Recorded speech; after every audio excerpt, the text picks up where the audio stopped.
Hey everybody, and welcome back to the board meeting. Today we are doing a list, and the list today is my top 5 designers in board gaming.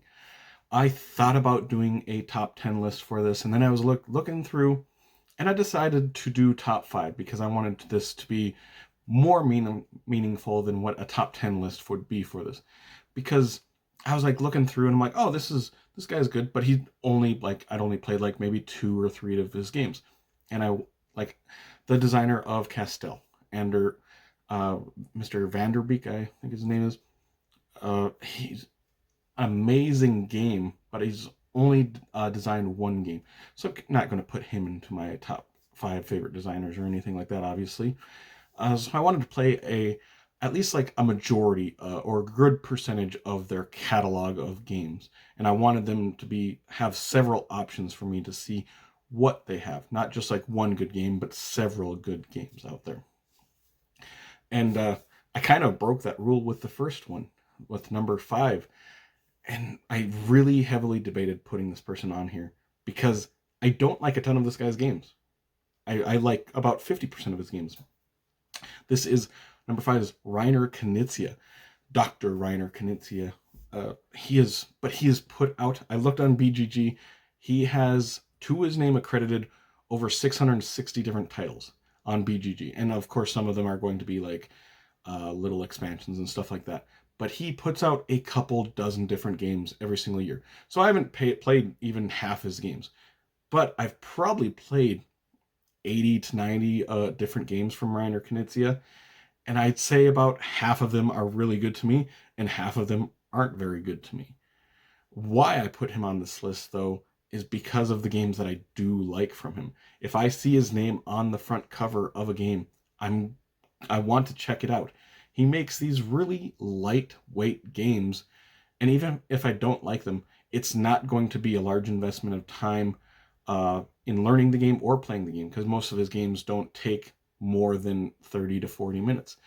Some of his big games that have come out that I really enjoy, uh, he's got Schottentotten, one of my favorite like 2-player little card games, Lost Cities, High Society, The Quest for El Dorado, Equinox, Blue Lagoon, Ra, My City. So he's made a ton of games that I like. But yeah, about 50% of the time his games kind of fall flat for me, but it's not that big of a deal. Uh, but yeah, I debated putting him on this list just because of that. But I put him on there because if I see his name on the box cover, I want to check that out. So yeah, number 5 is Reiner Knizia. Going to number 4. Number 4 is the person that I've played the least amount of games for because he hasn't made a ton of games. This is John D. Clare. He's kind of new on the scene, new-ish, I should say.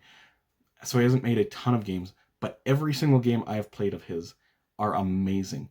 He is the designer of Mystic Vale, of Space Base, of Cubidos, of Eco's First Continent. And all of those games are vastly different from each other, which is pretty unique for a designer. A lot of times these designers come out with a game, and if it's a hit, they take that game and they kind of tweak it a little bit and put out a new game with kind of the same mechanisms and everything like that. All of his games are very, very different. Mystic Vale is like this card crafting sort of game where you get like these cards that are very basic right away, but then throughout the game you start adding to those cards to make them better. And they're these transparent sleeves that you're slipping in these new powers in them. Basically, it's almost like a deck building game, but kind of, but not really. Uh, Space Base is this dice chucking engine building game. Eco's First Continent is this game where you're building out this huge map of territory, making the first continent. And what was the last one? Cubidos is this dice building game, which is unique, a dice building racing game. So all these games are very, very different from each other. But I think the lowest game on that I rate is like an 8. So all of his games are amazing. I would say this person, John D. Clare, has potential to be my favorite designer.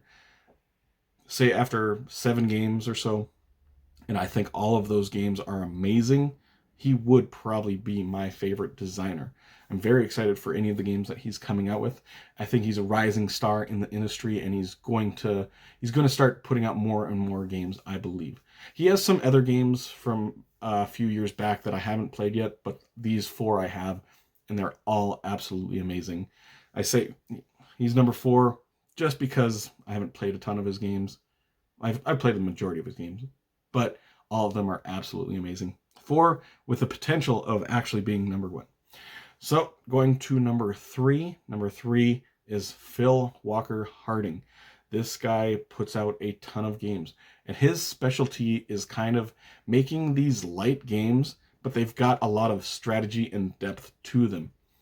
Some of his bigger games that I like that he's put out, Baron Park, Gingerbread House, Silver and Gold, Imhotep, The Duel, Sushi Go, Archaeology, The New Expedition, Summer Camp.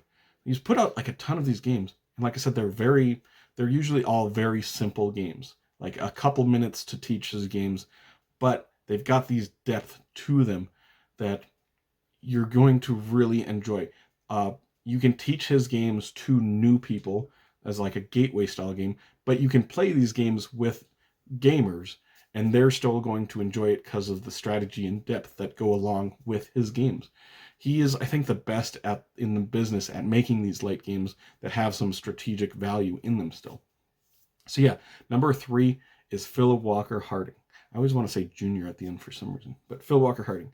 Going to number 2. Number 2 is sort of a cheatsy doodle for this list because I'm putting 2 designers on this list. And these are 2 designers that have worked together on my favorite series of games. This is Shem Phillips and Sam McDonald. They worked together to make all of 3 of the West Kingdom games, and they're currently working together on making the next series of games in that big series. I think it's the South Tigris or something like that. But yeah, they've worked together on those 3 games, which are absolutely amazing games. Shem Phillips has put out quite a few games besides that. Some of them like he made the North Sea trilogy by himself, which are pretty good games. He made Noctiluca, which is like this abstract game that I really enjoy.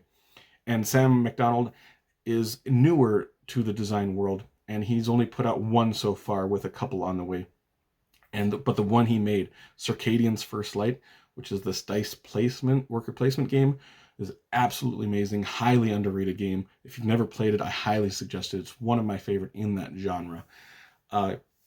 But I think what Shem Phillips, I'm going to talk about him a little bit because he's a little bit more experienced in the design field. What he does with his games is he takes a mechanic and he just tweaks it a little bit to put his own little twist on them, such as like the Raiders of the North Sea. He took the worker placement where you put out a worker, you take that action, obviously, but then you also take another worker back and take that action. Very simple mechanic, but it's not a ton of games do that. He does done that really well. When they did the Viscounts of the West Kingdom, it's a deck building game, but it's like this slow motion deck building game where you have 3 cards in front of you. That is your hand of cards technically, and at the start of every turn, one of those cards falls off. You put a new card into that slot, and that's your hand of cards now.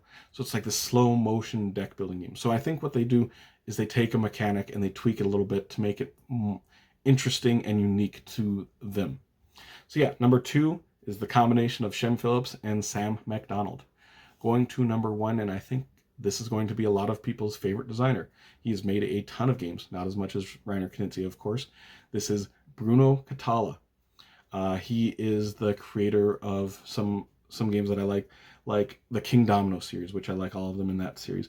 The Seven Wonders Duel, Mission Red Planet, Game of Thrones Hand of the King, Mr. Jack, 5 Tribes, Yamatai, Abyss, Conspiracy Abyss Universe, and many, many more.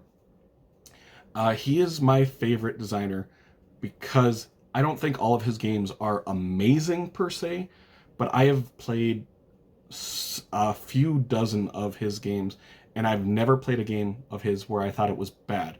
They range from anywhere to like okay to absolutely amazing, some of my favorite games of all time. So if I see Bruno Catala's name on a game, I know that game's at least going to be good or decent at least. I'm very excited for anything that this guy comes out with. Anytime he has got a game coming out, I am pumped to at least try that game. And yeah, I think like John D. Clare and Shem Phillips and stuff, their games that I think are amazing of theirs have a higher percentage, but Bruno Cathala, like Reiner Knizia, pumps out several games a year. And the fact that Unlike Reiner Knizia, there is no games of Bruno Catala's that I don't like, or at least enjoy. Where Reiner Knizia is putting out these games, and a lot of them are just complete duds for myself. Bruno Catala doesn't have that for me. So yeah, number 1 is Bruno Catala. I would love to hear from all of you. What is your favorite designer? What is their your favorite game of theirs that they design?